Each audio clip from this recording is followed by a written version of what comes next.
ఎంఎల్ఎంఏ చేసిన ఫస్ట్ వీడియోకి ఎంతో మంచి రెస్పాన్స్ వచ్చింది అండ్ చాలామంది వాళ్ళతో జరిగిన స్టోరీస్ కమెంట్స్లో చెప్పుకున్నారు.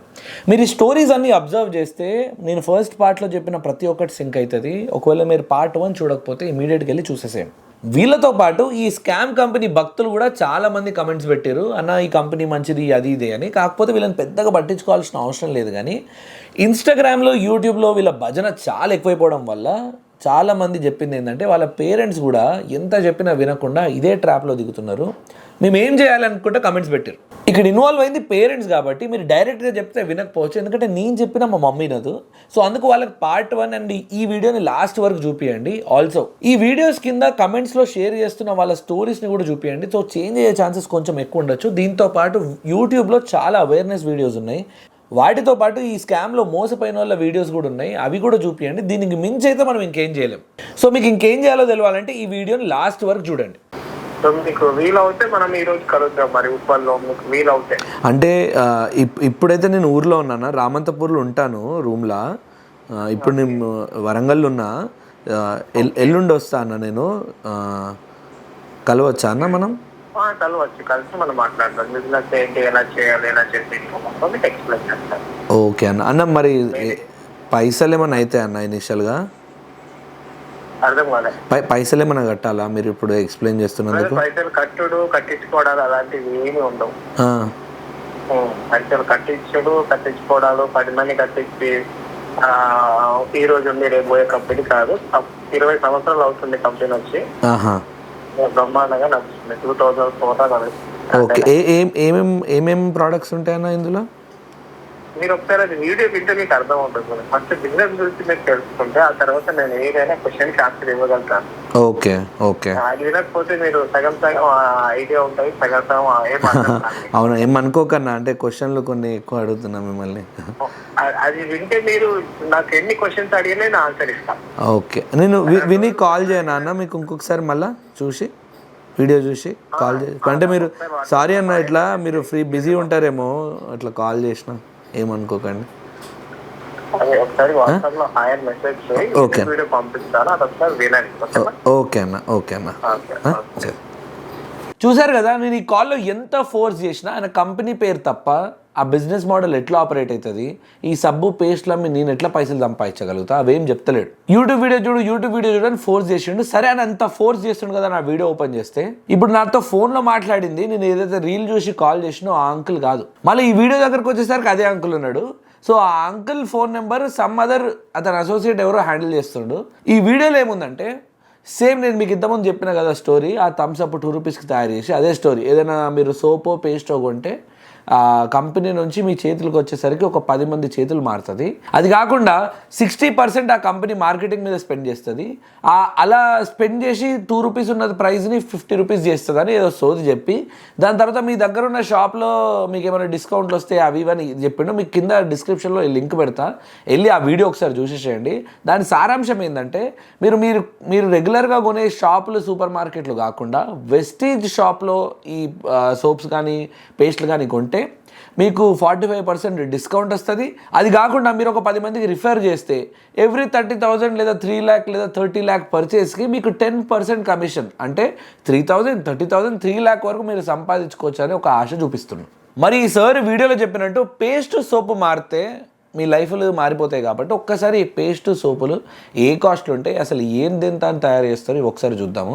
నేను క్రోమ్లో ఇప్పుడు వెస్టీజ్ షాప్ ఓపెన్ చేస్తే ఇక్కడ మెనూలోకి పోతే ఇంద్రా ఇవి ఇన్ని ప్రోడక్ట్స్ ఉన్నాయి. జస్ట్ పేస్ట్ సోప్ అన్నాడు కదా, ఒక 400 ప్రోడక్ట్స్ దాకుండా 400 ప్రోడక్ట్స్ ఉన్నాయి. సరే, ఈ సార్ చెప్పినట్టు మనము ఓరల్ కేర్కి వెళ్దాము. ఓరల్ కేర్ ఏడుంది? Personals care, skin care, natural care, నీ అమ్మ oral care, all over care. ఇప్పుడు ఓరల్ కేర్కి వెళ్ళగానే వీళ్ళ పేస్ట్ ఫస్ట్ ప్రోడక్ట్ చూపిస్తుంది. వీళ్ళ పేస్ట్ వచ్చేసి 175 రూపీస్ ఉంది. ఎంత? 100 grams. అదే పేస్ట్ ఆ కిరాణా షాప్లో కొంటే 65 or 73 రూపీస్ ఉంటుంది. అదే బిగ్ బాస్కెట్, బ్లింకిట్ లాంటి దగ్గర ఆర్డర్ చేస్తే ఇంకా ఆఫర్స్ వస్తాయి. మళ్ళీ దాని తర్వాత ఓరల్ కేర్ ఇంకొక క్రేజీ ప్రోడక్ట్ ఉంది, మౌత్ వాష్ 250 ml. ఎంత ఇది? 205 రూపీస్. లిస్ట్రిన్ లాంటి టాప్ నాచ్ కంపెనీలే 284 రూపీస్ ఉంది. ఎంతకి? 500 mlకి. వీళ్ళు 250 ml ఇచ్చి 205 రూపీస్ అమ్ముతున్నారు. మీరు డిఫరెన్స్ చూసినట్టయితే అంటే 500 ml లెక్క చేస్తే ఆల్మోస్ట్ 120 రూపీస్ డిఫరెన్షియేషన్ వస్తుంది. మరి 120 రూపీస్ ఆ సార్ చెప్పినట్టు బ్రాండ్ అంబాసిడర్ లెక్క ఇవ్వకుండా వాళ్ళ ఎగ్జిస్టింగ్ మార్జిన్ అంటే వాళ్ళ 40% ప్లస్ ఈ 30% 70% మార్జిన్ ఇలా డౌన్ లింక్లకు ఇవ్వాలి కదా, ఈ అఫిలియేట్ మార్కెటింగ్లో పంచాలి కదా. సో మీకు ఎక్కడ లాభం జరుగుతుందో మీరు ఒక్కసారి ఆలోచించండి. ఇదే కాకుండా వీళ్ళ దగ్గర ప్రీమియం ప్రోడక్ట్స్ కూడా ఉన్నాయి. ఎందుకంటే ఇప్పుడు ఆ వీడియోలో చూసినట్టయితే ఆ అంకుల్ నెలకి 3,000 రూపాయలు వర్త్ షాపింగ్ చేయాలంటాడు. మరి పేస్ట్ సోపులు కొంటే మనకు 3,000 ఎందుకు అవుతుంది అబ్బాయి, 300-400 రూపాయలు అవుతుంది. మరి మీరు వీళ్ళ 3,000 ఎందుకు అవుతుంది అంటే వీళ్ళ షాప్లలో షాప్ చేస్తే మాత్రం 100% 3,000 అవుతుంది. వీళ్ళ దగ్గర ఉన్న సోప్ కాస్ట్ ఎంతో తెలుసా? ఇప్పుడు వీళ్ళ దగ్గర ట్రూ మ్యాన్ అని మెన్స్ గ్రూమింగ్ ఒకటి ఉంది. ఆ ఒక్క soap cost 140 rupees. Distributor price అని పెట్టారు 120 రూపీస్. పార్క్ అవెన్యూ లాంటి టాప్ నాచ్ కంపెనీ సోప్సే మీకు 35-40 రూపీస్కి వస్తుంది అన్ని ఆఫర్స్ అప్లైడ్, లేదా ఎంఆర్పి కూడా 50 రూపీస్ కన్నా మించి ఉండదు. వీళ్ళ ప్రైస్ 140 రూపీస్ అంట, డిస్ట్రిబ్యూటర్ ప్రైస్ 120 రూపాయలు. ఏదైనా నెత్తి మీద కొట్టుకున్నట్టే. అది కాకుండా ఫేస్ వాష్ ఉంది 75 ml 270 రూపీస్. మీకు అర్థమవుతుందా? వీళ్ళు ప్రైస్ని అంటే యావరేజ్గా మార్కెట్లో దొరికే ప్రైస్ని ఇన్ఫ్లేట్ చేసి మీకు ఒక ఫేక్ హోప్ని డ్రీమ్ని అమ్ముతూ ఆ ప్రైస్ మీద వచ్చే మార్జిన్లని డిస్ట్రిబ్యూట్ చేసుకుంటున్నారు. అది కాకుండా కట్రీనా కైఫ్కి ఇవ్వాలి, కరీనా కపూర్కి ఇవ్వాలని అంటూ ఏదో సొల్లు వీడియోలు చేసి చెప్తున్నారు. మనం ఇక్కడ అర్థం చేసుకోవాల్సింది ఏంటంటే వీళ్ళు ఎగ్జిస్టింగ్ ప్రోడక్ట్ ప్రైస్ని ఇన్ఫ్లేట్ చేసి అమ్ముతున్నారు. అట్లా అంటే నువ్వు నీ సొంత బ్రాండ్ మీద కూడా ఒక ప్రైస్ లాంచ్ చేసి ఇన్ఫ్లేట్ చేసి అమ్ముకుంటా నీకు కూడా మార్జిన్లు వస్తే నువ్వు కూడా 2.5 కోట్లు పెట్టి ఇల్లు కట్టుకోవచ్చు. సో ఇట్లా వీళ్ళే కాదు, వెస్టీజ్ తర్వాత సేఫ్ షాప్ అని, ఫర్ ఎవర్ లివింగ్ అని ఎన్నో కంపెనీస్ ఉన్నాయి. ప్రతి ఒక్క కంపెనీది ఇదే పంచాయతీ. సబ్ ప్రీమియం ప్రోడక్ట్లు తీసుకొచ్చి దానికి ప్రీమియం ప్రైసింగ్ అనే ట్యాగ్ వేసి డిస్ట్రిబ్యూటర్లు మీద మార్జిన్లతో అంటే ఇండిపెండెంట్ బిజినెస్ కన్సల్టెంట్లు, ఇప్పుడు ఐబీసీలు అని పెద్ద పెద్ద పేర్లు పెట్టి వీళ్ళందరికీ మార్జిన్లు పంచుతూ మిమ్మల్ని చెవిలో పూలు పెడుతున్నారు. మీకు ఒక ఫేక్ డ్రీమ్ని అయితే అమ్మడం జరుగుతుంది. సో ఈ పర్టికులర్ డ్రీమ్ నుంచి మీరు కొంచెం దూరంగా ఉంటే మంచిది, ఎందుకంటే ఇట్ డజంట్ మేక్ సెన్స్. మరి అన్న ఇవన్నీ ఇంత ఎవిడెంట్గా ఉండగా మనుషులందరికీ ఇంత ఆ మాత్రం మెదడు లేదా? అన్ని లక్షలాది మంది ఎందుకు జాయిన్ అవుతారు? ఆ వీడియోలో చెప్పిన 2.5 crore బిజినెస్ పీపుల్ ఉన్నారంట. ఏం మాట్లాడుతుండో అసలు హానెస్ట్గా చెప్పాలంటే ఇంతమంది ఎట్లా జాయిన్ అవుతారో అయితే నాకైతే ఐడియా లేదు. బట్ నా అంచనా ప్రకారం వీళ్ళు మార్కెట్లో తీసుకొచ్చే క్రెడిబిలిటీ మీద బేస్డ్ ఇదన్నీ రన్ అవుతూ ఉంటాయి. మీరు ఎగ్జాంపుల్ చూసుకున్నట్టయితే నేను చెప్పాను కదా, ఆ మెక్డానల్డ్స్లో KFCలో జరిగే మీటింగ్ తర్వాత ఒకవేళ నువ్వు స్టిల్ కన్విన్స్ కాలేదంటే వీళ్ళ ఈ యాన్యువల్ మీటింగ్స్ జరుగుతూ ఉంటాయి అనమాట. మంత్లీ మీటింగ్స్ కూడా జరుగుతూ ఉంటాయి. వీళ్ళు ఎక్కడ బుక్ చేస్తారో ఒక పెద్ద స్టేడియం బుక్ చేసి అక్కడ ఒక 400-500 మంది తీసుకొచ్చి ఎవరైతే టాప్ పర్ఫార్మర్స్ ఉంటారో వాడిని కాళ్ళని నెత్తి మీద పెట్టుకొని పూజిస్తూ ఉంటారు అనమాట. సో నువ్వు ఆ 400-500 మెంబర్స్లో ఆ టాప్ పర్ఫార్మర్ స్టేజ్ మీదకి ఎక్కి ఏమంటాడంటే, ఒక 1 year బ్యాక్ నేను కూడా అక్కడే ఉండే, నేను మీలాగే క్వశ్చన్ ఆలోచిస్తుండే, ఈ 1 year కష్టపడ్డా, ఈ 1 year నాది కాదనుకున్నా, నేను ఈరోజు స్టేజ్ మీద ఉన్నా, బెంజ్ కార్ కొన్నా, బిల్డింగ్ కొన్నా అని మళ్ళీ మాటలని మాట్లాడుతూ ఉంటాడు. యాజ్ అ యంగ్ స్టూడెంట్ కదా, లేదా వీక్ పాయింట్లో ఆ హోప్ కోసం వెతుకుతున్న స్టూడెంట్ ఆ స్టేజ్కి ఈతల సైడ్ కూర్చొని ఏం ఆలోచిస్తూ ఉంటాడు, అరే నీ అమ్మ ఇంత ఇజ్జత్ దొరుకుతుంది, ఈ కమ్యూనిటీలో ఒక ఫ్యామిలీ లాగా బిహేవ్ చేస్తున్నారు, మనం ఈ ప్రోడక్ట్ అమ్మగలిగితే మనం కూడా ఆ స్టేజ్ మీద ఎన్నో లక్షల కోట్లు సంపాదించుకోవచ్చు అనే ఫేక్ థాట్ ప్రాసెస్తో బతుకుతూ ఉంటాడు. ఆ హడావిడి చూసి, ఆ రెస్పెక్ట్ చూసి, ఆ లేసుకున్న తొక్కల కోట్లు చూసి ఎండాకాలంలో కూడా సూట్లు వేసుకొని తిరుగుతారు. అదేందో పిచ్చుతారు, నాకు అర్థం కాదు. ఇవన్నీ చూసి వాడికి ఏమనిపిస్తుంది అంటే, ఇక నేను కూడా ఇది చేయాలి రాబాయ్, ఏదో ఒకటి చేసి అప్పు చేసిన పైసలు తీసుకురావాలా అని ఆ కమిట్మెంట్తో వస్తారు. ఇక్కడ దరిద్రం ఏంటంటే, మీరు ఆ ఆడియో కాల్లో కూడా విన్నట్టు మీకు స్కిల్ అవసరం లేదు, డిగ్రీ అవసరం లేదు, అసలు చదివే అవసరం లేదు అంటారు. అంటే ఒక ఫేక్ ప్రాపగెండాని వీళ్ళు ముందర తీసుకుపోతున్నారు. అండ్ ఒకవేళ నువ్వు ఫెయిల్ అయితే కంప్లీట్గా రెస్పాన్సిబిలిటీ నీదే కదా. సో అందుకు వీళ్ళు ఇవన్నీ సోది ముచ్చట్లని చెప్తారనమాట. ఇదే కాకుండా ఇలాంటి చిత్తర్పుక్ బ్రాండ్స్ని పెద్ద పెద్ద సెలబ్రిటీస్ కూడా ప్రమోట్ చేస్తుంటారు. ఎగ్జాంపుల్ హెర్బల్ లైఫ్ని విరాట్ కోహ్లీ, మన ఆమ్వేని అమితాబ్ బచ్చన్. ఇది కూడా స్ట్రాంగెస్ట్ క్రెడిబిలిటీ అవుతుంది. ఎందుకంటే విరాట్ కోహ్లీ ప్రమోట్ చేస్తుంటే 100% ఇది మంచిదేమో అని. పాపం వాళ్ళకి తెలియదు విరాట్ కోహ్లీ పైసలు ఇస్తే ఏ బ్రాండ్కైనా పనిచేస్తాడు. ఎగ్జాంపుల్ మీరు అట్లా మాట్లాడుకుని ఉంటే ఎంటైర్ ఇండియన్ క్రికెట్ టీమ్ జెర్సీల మీద సహారా కొన్ని ఏళ్ళు ఉంది, అట్లీస్ట్ ఒక 7 to 8 years ఆపరేట్ చేసింది ఇది సహారా అని.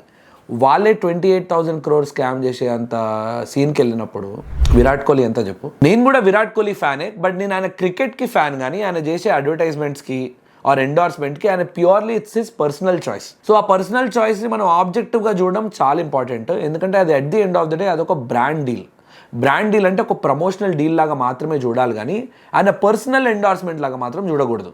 అదే ఆయన కెఫే పెట్టి రెస్టారెంట్ పెట్టిండు అనుకో వెళ్ళి తినండి, ఎందుకంటే I believe in Virat Kohli that he can deliver మంచి ఫుడ్. సో అది వేరు. ఇక్కడ ఆయన ప్రొడక్షన్ మీదనో ప్రోడక్ట్ మీదనో వీటన్నిటి మీద ఎటువంటి కంట్రోల్ ఉండదు. ఆయన చేతిలో ఒక ప్రోడక్ట్ తీసుకొస్తారు, ఆ ప్రోడక్ట్ చూపిస్తాడు, ఇది బాగుంది అంటాడు, మీరు బాగుందంటే తీసుకోవాలి, లేకపోతే లేదు. మరి ఇన్ని కంపెనీస్ ఇట్లా ఆపరేట్ చేస్తున్నప్పుడు మన లీగల్ సిస్టమ్ ఏం చేస్తుందన్న అంటే గవర్నమెంట్ దీన్ని పట్టించుకోదా అంటే, ఇల్లీగల్గా ఆపరేట్ చేస్తున్న చాలా కంపెనీస్ని గవర్నమెంట్ ఇప్పటికే బ్యాన్ చేసింది. బట్ స్టిల్ అవి ఇప్పటికీ చిన్న చిన్న విలేజెస్లో కానీ ఎక్కడైతే రీచ్ లేదో అక్కడ ఇంకా ఇల్లీగల్గా ఆపరేట్ చేస్తున్నాయి. అవి జస్ట్ నేను చెప్పాను కదా ఈ వీడియోలో చెప్తున్నట్టు, మీరు అవేర్ ఉంటే చాలు ఈ కంపెనీస్ మనం దూరం పెట్టొచ్చు. అట్లా కాకుండా ఈ పెద్ద పెద్ద కంపెనీస్ ఏవైతే పెద్ద పెద్ద బ్రాండ్ అంబాసిడర్లు పెట్టుకొని చేస్తున్నారో వీళ్ళందరూ లీగల్గానే ఆపరేట్ చేస్తున్నారు, కానీ వీళ్ళు అప్లై చేసే ట్రేడ్ ప్రాక్టీసెస్ మాత్రం కరెక్ట్ కాదు. కానీ మనం అర్థం చేసుకోవాల్సింది ఏంటంటే, గవర్నమెంట్ ఎన్ని రూల్స్ పాస్ చేసినా ఆ రూల్స్కి అతీతంగా లూప్ హోల్స్ని పట్టుకొని ఆ లూప్ హోల్స్ త్రూ బిజినెస్ చేసే ఛాన్స్ 100% ఉంటుంది. అండ్ ఈ మేజర్ కంపెనీస్ మోస్ట్లీ అట్లనే చేస్తూ ఉంటాయి అనమాట. ఎగ్జాంపుల్, ఇప్పుడు డైరెక్ట్ ఇన్వెస్టర్ దగ్గర నుంచి పైసలు తీసుకోవద్దు అంటే అప్పుడు వీళ్ళు ప్రోడక్ట్స్ని ఇంట్రడ్యూస్ చేశారు. ప్రోడక్ట్ని ఇంట్రడ్యూస్ చేసినప్పుడు పిరమిడ్ స్కీమ్ను వీళ్ళని బ్యాన్ చేయండి అని అంటే అప్పుడు వీళ్ళ కింద డైరెక్ట్ సెల్లింగ్ ఇంకా మల్టీ లెవెల్ మార్కెటింగ్ స్కీమ్స్ని తీసుకొచ్చారు. అట్లానే ప్రతి ఒక్క మల్టీ లెవెల్ మార్కెటింగ్ స్కీమ్ లేదా కంపెనీ ఫ్రాడేనా అంటే మోస్ట్లీ అంటే almost 98% of the people are fraud. ఒక 2% ఒక బ్యూటిఫుల్ ఎగ్జాంపుల్ ఇస్ టప్పర్వేర్. వీళ్ళు మల్టీ లెవెల్ మార్కెటింగ్ని యూజ్ చేస్తూ అందరికీ ఉపయోగపడే ప్రోడక్ట్స్ తయారు చేస్తూ ఎక్కువ ఫేక్ ప్రామిసెస్ కానీ ఫాల్స్ ప్రామిసెస్ కానీ ఫాల్స్ హోప్స్ని అమ్మకుండా వీళ్ళు బిజినెస్ చేశారు అండ్ అందుకు సక్సెస్ అయ్యారు మార్కెట్లో. మరి లీగల్ స్టాండ్స్ చూసుకున్నట్టయితే government of India consumer protection laws act కింద కొన్ని లాస్ తీసుకొచ్చింది. అందులో ఒకటి ఈ లా, కింద డిస్క్రిప్షన్లో ఈ లాది క్లియర్గా ఎంటైర్ డాక్యుమెంట్ యాడ్ చేస్తా, మీరు వెళ్ళి చూసుకోండి. కానీ ఇందులో కొన్ని ఇంపార్టెంట్ పాయింట్స్ ఉన్నాయి డైరెక్ట్ సెల్లింగ్ బేస్డ్ మీద. థర్డ్ పాయింట్ చూసుకున్నట్టయితే ఇదేమంటుందంటే, no direct selling entity shall adopt any unfair trade practice in the course of its business or otherwise shall abide by the requirements specified in the law for the time being. అంటే ఏ entity అయినా ఇల్లీగల్గా trade అంటే unfair trade practices చేయొద్దు. ఏదైతే నిజం ఉందో అది మాత్రమే చెప్పాలి. అది కాకుండా ఇంకేదైనా చెప్తే ఈ లాస్ పాటిస్తూ మాత్రమే చెప్పాలి. దీనిపైన వీళ్ళు సొంతంగా ఏం డివైజ్ చేయొద్దు అని. నెక్స్ట్ కూడా ఫోర్త్ పాయింట్ చాలా important. All products of direct selling entity shall comply with declarations to be made under Legal Metrology Act. ఇది కాకుండా అంటే ఇప్పుడు ఏదైనా ఏ ప్రోడక్ట్ డైరెక్ట్ సెల్లింగ్ చేస్తుంటే లీగల్ మెట్రాలజీ యాక్ట్ అని ఇంకొకటి ఉంది, 2009లో పబ్లిష్ చేశారు. ఈ యాక్ట్ ప్రకారం ఫాలో అవ్వాలంటే ఏ ప్రోడక్ట్ వీళ్ళు బయటకు తీసుకొచ్చినా ఈ అన్ని లాస్ ఫాలో అవుతూ తీసుకురావాలని వీళ్ళు చెప్తున్నారు. Next point 12th point, every direct selling entity shall ensure that advertisement for marketing of these goods and services are consistent with actual characteristics, access and usage conditions for such goods and services. Now ఈ ఒక్క పాయింట్ని వీళ్ళు misuse and miscarry చేసే చాలా అవకాశం ఉంది. ఎందుకంటే ఇప్పుడు వీళ్ళు ఏమంటున్నారు, ఏ పర్టికులర్ ప్రోడక్ట్ వాటి యాక్చువల్ యూసేజ్ ఇంకా దాని కన్జంప్షన్ మెథడాలజీ ప్రాపర్గా చెప్పాలంటున్నారు. మనోళ్ళు ఏం చేస్తారు, నీకు హెయిర్ ఫాల్ అవుతుందా, ఈ మల్టీవిటమిన్ వాడు, నీకు స్కిన్ లైట్ కావాలి, నీ స్కిన్ టోన్ లైట్ కావాలా, ఈ పర్టికులర్ ఇది వాడు, నీ పళ్ళు ఊడిపోతున్నా ఈ పేస్ట్ వాడు అని డైరెక్ట్ అదేదో డాక్టర్ చెప్పినట్టు చెప్తారు. అట్లా కాకుండా వాటి యూసేజ్ కండిషన్స్ ఏంటి, వాటి ఇంగ్రీడియంట్స్ ఏంటి, వాళ్ళు ఎఫెక్టివ్ డోసేజెస్ ఏంటి. నేను ఇంతకుముందు చెప్పిన కదా, examine.comలో మీరు ఎత్తికితే వీళ్ళు పెట్టే ఇంగ్రీడియంట్స్ ఎంత ఎఫెక్టివ్ ఉన్నాయి, అటు వాట్ డోసేజ్ అన్నది అర్థమవుతుంది. అండ్ మీరు మీ ఫ్రెండ్స్ సర్కిల్లో ఎవరైనా ఇట్లాంటి ప్రోడక్ట్స్ వాడుతున్నప్పుడు వాళ్ళు వాడడం ఆపినాక వాటి ఆఫ్టర్ ఎఫెక్ట్స్ ఏందో ఒక్కసారి చూడండి, మీకు అర్థమైపోతుంది ఈ పర్టికులర్ ప్రోడక్ట్స్ మనకి ఏం చేస్తున్నాయి అనేది. నెక్స్ట్ వచ్చేసి 14th point, A direct selling entity which explicitly or implicitly vouches for the authenticity of the goods and services sold or guarantees that such goods or services are authentic shall bear the entire liability in any action related to authenticity of such goods and services. ఒకవేళ మీ చుట్టుపక్కల ఎవరైనా ఇట్లాంటి direct selling uncle వచ్చి ఈ product authentic, ఈ product వల్ల మీకు ఎటువంటి సైడ్ ఎఫెక్ట్స్ రావు, డైరెక్ట్గా అయినా ఇండైరెక్ట్గా అయినా ఈ మాటలు కనుక చెప్తే ఆ పర్టికులర్ కంపెనీ ఆర్ ఆ representative is completely responsible for that authenticity of those goods. 100% అవి అట్లనే యాక్ట్ చేయాలా. లేని పక్షాన ఆ కంపెనీ దీన్ని లయబిలిటీ తీసుకుంటుంది. లయబిలిటీ అంటే ఏం చేస్తుంది, మీకు సారీ లెటర్ ఇస్తుంది, మ్యాక్సిమం మీకు రిఫండ్ ఇస్తుంది. కానీ మీ ప్రోడక్ట్స్ వాడి మీకు ఏమన్నా అయితే ఎవరికి నష్టం, మీకే. నెక్స్ట్ వచ్చేసి 13th పేజ్లో 7th పాయింట్ చూస్తే, duties of direct selling entity or direct seller. దీని కింద ఫస్ట్ పాయింట్ చూస్తే, every direct selling entity and every direct seller shall ensure that the terms of the offer are very clear so that enable to the consumer to know the exact nature of the offer being made and the commitment involved in placing the order. అంటే ఈ direct selling entity కానీ ఆ direct seller కానీ మీరు చూసారు కదా, ఆ సబ్బులు పేస్టులు మార్చి 2.5 crore బట్టి ఇల్లు కట్టినా అని ఇలాంటి స్టేట్మెంట్లు చేయొద్దు అంటుంది. ఎందుకంటే మీ ఆఫర్ ఏదైతే ఉందో, మీరు as a direct seller or direct selling company మీ ఆఫర్ ఏదైతే ఉందో మీరు చాలా క్లియర్గా స్టేట్ చేయాలి. మీరు సబ్బు కొనుక్కోండి, మీకు కమిషన్ వస్తుంది, అంతే. ఇల్లు కట్టచ్చు, బెంజ్ కార్ కొనొచ్చు, ఇలాంటి స్టేట్మెంట్లు చేయొద్దు. ఒకవేళ వాడు అట్లా ఇచ్చిండా, వాడు గ్యారంటీ ఇచ్చినట్టే మీరు వాడిని మెడ పట్టుకొని అడగొచ్చు, నేను ఇల్లు కట్టుకోవాలా, నేను బెంజ్ కార్ కొనుక్కోవాలి, నాకు కొని అని. వాడు ఏం చేయలేడు. బట్ ఎనీవేస్ ఈ పర్టికులర్ లా అయితే వాడు అలాంటి స్టేట్మెంట్స్ చేయడాన్ని ప్రివెంట్ చేస్తుంది, బట్ స్టిల్ చేస్తారు.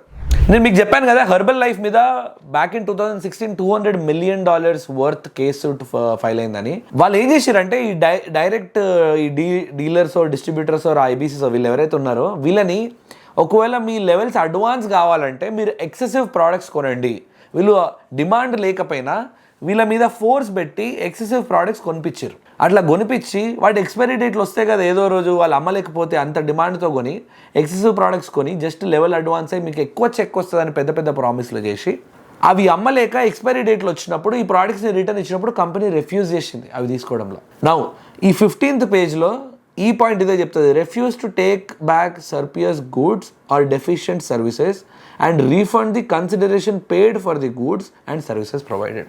ఒకవేళ ఖరాబ్ అయిన గూడ్స్ ఆర్ ఏమైనా ఎక్స్పైరీ అయిన గూడ్స్ని రిటర్న్ తీసుకోవాలని 100% చెప్తుంది. కానీ హెర్బల్ లైఫ్ 2016లో అది చేయలేదు, అందుకే $200 million సూట్ ఫైల్ అయింది వీళ్ళ మీద. ఇప్పుడు కూడా ఇలాంటి ప్రాక్టీసెస్ ఎన్నో చిన్న చిన్న ఆఫీసెస్లో ఆ ఇంట్లల్లో ఆ షేకులు అక్కడ తాగుతారు కదా, ఆ ఇంట్లో ఇవి జరుగుతూ ఉంటాయి. బట్ స్టిల్ ఎవరు పట్టించుకోరు. But you should be aware. Next 15th పేజ్లో మీరు 4th పాయింట్ చూసుకున్నట్టయితే ఇగో ఇదే scam. A direct selling entity or a direct seller shall not induce customers to make purchase based upon the representation that they can reduce or recover the price by referring prospective consumers to direct sellers for similar purchases. నువ్వు ఇప్పుడు నీకు ఇంతకుముందు video చూపించిన కదా కింద డిస్క్రిప్షన్లో, ఆ వీడియోలో చూసి వాడు క్లియర్గా చెప్తాడు, నీకు నచ్చితే నువ్వు 10 మందికి రిఫర్ చేయి, ఆ 10 మంది ఇంకో 100 మందికి రిఫర్ చేస్తారు, ఆ 100 మంది ఇంకో 1000 మందికి రిఫర్ చేస్తారు. అలా రిఫర్ చేసినప్పుడు మీకు 100% కమిషన్స్ వస్తాయి. మీరు పెట్టిన ఆ 3000 ఇన్వెస్ట్మెంట్ మీకు రిటర్న్ వచ్చేస్తుంది. అది కాకుండా సైడ్ ఇన్కమ్లో 30,000, 3 లక్షలు, 3 కోట్ల వరకు కూడా సంపాదించుకొని ఫేక్ ప్రామిసెస్ చేస్తారు. మరి ఈ లా క్లియర్గా చెప్తుంది కదా, కానీ వాడు పబ్లిక్గా నేను ఒక కాల్ చేస్తే నాకు ఆ వీడియో పంపించి ఈ లాకి అగేన్స్ట్గా వాడు మాట్లాడుతున్నాడు. ఈ లా ఏం చేస్తుంది అనేది పక్కకు పెడితే మనం అవేర్ అయి ఉండేది important. We should know what the law states. ఇట్లా ఇంకా ఎన్నో డీటెయిల్డ్ పాయింట్స్ మీరు ఈ పర్టికులర్ డాక్యుమెంట్లో చదువుకోవచ్చు. So that you should be aware for the law of land. మన పర్టికులర్ ఇండియన్ గవర్నమెంట్ లా ఏం చెప్తుంది ఈ direct selling and multi level marketing గురించి, ఇది తెలిస్తే మీకు ఇంకొంచెం క్లారిటీ వస్తుంది. కింద డాక్యుమెంట్ పెట్టేసిన వెళ్ళి చూసేసేయండి. సరే, ఈ సోదని తిన్నారు కదా, మీకు అర్థం కావాల్సిన అత్యంత ఇంపార్టెంట్ పాయింట్ ఏంటంటే ఎన్ని లాస్ వచ్చినా గవర్నమెంట్ ఏం చెప్పినా ఈ వీడియో వైరల్ అయ్యి ఒక 10 million దాటినా 100% ఈ కంపెనీస్ ఇంకా సర్వైవ్ అవుతాయి. ఎందుకంటే వీళ్ళ దగ్గర ఉన్న లీగల్ టీమ్స్ చాలా strong. 8 billion, 10 billion, 20 billion revenue చేసే కంపెనీస్ దగ్గర 1 కోటి, 2 కోట్లు, 3 కోట్లు పెట్టి లాయర్స్ పెట్టుకోవడం పెద్ద విషయమేం కాదు. మనకు అర్థం కావాల్సింది ఏంటంటే మనం అవేర్నెస్ అయి ఉండాలి. మనకి వీళ్ళు చెప్పే డ్రీమ్స్, హోప్స్ మీద కనుక మనం డెసిజన్ తీసుకున్నట్టయితే, స్పెషల్గా మీకు చెప్తున్న స్టూడెంట్స్, మనము యంగ్ బిజినెస్ ఆస్పిరెంట్స్ అనే పేరుతోని ఇలాంటి ఫీల్డ్లకు దిగితే మీరు అడక్క తింటారు. ఎన్నో companies like Ebiz, Core Vision, QNet వీళ్ళందరినీ బ్యాన్ చేసినప్పుడు వీళ్ళ కింద ఉన్న చాలా మంది పీపుల్, నా పర్సనల్ ఎక్స్పీరియన్స్ చెప్తున్నా, క్యూనెట్లో పనిచేసే ఒక అన్న ప్యారల్గా జాబ్ చేస్తూ ఇవి చేసుకుంటుండే, ఇక్కడ కొన్ని పైసలు వస్తున్నాయి కదా అని ఆ జాబ్ వదిలేసి డైరెక్ట్ ఫుల్ టైం క్యూనెట్కి దిగిండు. ఆయనతోని ఎన్నోసార్లు, అంటే ఒక పర్సనల్ టచ్ ఉంది కాబట్టి ఎన్నోసార్లు ఆర్గ్యుమెంట్ అయింది. అన్న నువ్వు చేసేది తప్పు తప్పు తప్పు అంటే ఆయన అగేన్స్ట్ ఎన్నో తీసుకొస్తుండే, ఇలా అలా ఇక్కడుంది అక్కడుంది కంపెనీ ఏదో ఫేక్ ముచ్చట్లు చెప్తుండే. ఫైనలీ ఆ కంపెనీ క్యూనెట్ ఎప్పుడైతే రోడ్డు మీదకి వచ్చిందో ఈయన కింద అట్లీస్ట్ 1000 to 1500 పీపుల్ జమ అయ్యారు. ఈయన బాగానే పైసలు సంపాదిస్తుండే. బట్ అది ఎప్పుడైతే బ్యాన్ చేసారో ఇతను కథం రోడ్డు మీదకి వచ్చేసాడు. ఆ 1500 మెంబర్స్ ఎవరైతే కొత్తగా జాయిన్ అయ్యారో వాళ్ళందరూ వీళ్ళు ఇంటికి పోయారు. దాని తర్వాత ఎంత పెద్ద రచ్చ అయిందంటే పోలీస్ స్టేషన్లని, కేసులని, ఇంత పంచాయతీ అయింది. మీరు ఇలాంటి పంచాయతీలలో ఇరుక్కుందాం అనుకుంటారా? అనుకోరు కదా. సో అందుకే ఇలాంటి వాటికి చాలా దూరంగా ఉండండి. అదే కాకుండా మీరు అర్థం చేసుకోవాల్సింది ఏంటంటే, ఒకవేళ నిజంగా మీరు పైసలు సంపాదించుకుంటే కష్టపడి ఏదైనా ప్రాబ్లమ్ సాల్వ్ చేసి బిజినెస్ చేసి 100% సంపాదించుకోవచ్చు. And there is no short shortcuts. నువ్వు ఓవర్ నైట్ అయితే 100% కాలేవు. వీళ్ళు చెప్పినట్టు సంవత్సరంలో ఇల్లు కట్టచ్చు, సంవత్సరంలో బెంజ్ కార్ కొనొచ్చు అనే ఎర్రిపుకు మాటలు ఇన్ని కనుక మీరు జాయిన్ అడక్క తింటారు. ఈ వీడియో సారాంశం చూసి, ఈ వీడియో మొత్తం చూసో, సగం చూసో, ఆ పైన చూసో క్లారిటీ లేక ఈ బిజినెస్ ఎట్లా పనిచేస్తే ఏందో తెలియక 100 మంది కింద నెగిటివ్ కామెంట్స్ వస్తాయి. అదే కాకుండా ఆ అంకుల్ చెప్పిండు కదా 2.5 crore మెంబర్ ఫ్యామిలీ ఉందని. ఆ ఆంటీ అంకుల్ బ్యాచ్ అందరూ వచ్చి కింద కమెంట్స్ పెట్టొచ్చు, రిపోర్ట్ కూడా కొట్టొచ్చు. ఈ వీడియో ఉండకపోవచ్చు, ఆర్ నేను కింద డిస్క్రిప్షన్లో పెట్టిన లింక్ వీడియో కూడా ఉండకపోవచ్చు ఆ టైంకి. అందుకే మీరు వీలైనంత తొందరగా ఈ వీడియోని ఎంతమందికి అయితే అంతమందికి షేర్ చేయండి. ఎందుకంటే ఇట్లాంటి అవేర్నెస్ మార్కెట్లో ఉండడం చాలా ఇంపార్టెంట్. ఈ వీడియోస్కి వచ్చిన రెస్పాన్స్ బట్టి నాకు అర్థమైంది ఏంటంటే ఎంతోమంది Tier 2, Tier 3 పేరెంట్స్, సాఫ్ట్వేర్ ఇంజనీర్లు, వాళ్ళు వీళ్ళు అని లెక్క లేకుండా మోసపోతున్నారు. దీనికోసం 100% మనం ఏదో ఒకటి చేయాలి. అంటే ఫస్ట్ థింగ్ మనం ఏం చేయొచ్చు అంటే, ఎక్కడైనా మీకు ఈ స్కామ్ అంటే ఈ మెక్డానల్డ్స్లో, స్టార్బక్స్లో అక్కడిక్కడ ఎవడైనా కనబడితే ఫస్ట్ మీరు వీడియోలు, ఫోటోలు తీసి స్టోరీస్ పెట్టండి అండ్ వాళ్ళని రిపోర్ట్ చేయండి. ఎందుకంటే అట్లీస్ట్ పబ్లిక్ ఎంబారస్మెంట్ కోసం అయినా వాళ్ళకి కొంచెం ఇజ్జత్ వచ్చి, సిగ్గొచ్చి ఇలాంటి పనులు చేయడం ఆపుతారు. ఆల్సో చాలామంది కమెంట్స్లో బిజ్ గురుకుల్ మీద ఒపీనియన్ అడిగారు. ఇది కోర్సెస్ కిందికి వస్తుంది. ఎంతోమంది ఫేక్ ఇంటర్నెట్ గురూస్ ఇంటర్నెట్లో ఆర్ ఇన్స్టాగ్రామ్లో ఆర్ యూట్యూబ్లో ఈ కోర్సెస్ అమ్ముకుంటూ హోప్ మీద దందా చేస్తున్నారు. వాళ్ళు పెద్దగా నేర్పించేది ఏముండదు, స్కిల్ సెట్ ఉండదు, కానీ ఈ గురూస్, కోచ్స్ అనుకుంటా కోచింగ్ ఇండస్ట్రీని గబ్బులేం పెట్టారు. సో వీళ్ళ మీద కూడా డీటెయిల్డ్ వీడియో చేస్తా. అండ్ ఇంకా ఇలాంటి వీడియోస్ కావాలి అని అంటే నిఖిల్ గుండాకి సబ్స్క్రైబ్ చేయండి. అండ్ ఆల్సో ఈ వీడియో నచ్చినట్టయితే లైక్ అండ్ షేర్ చేయండి.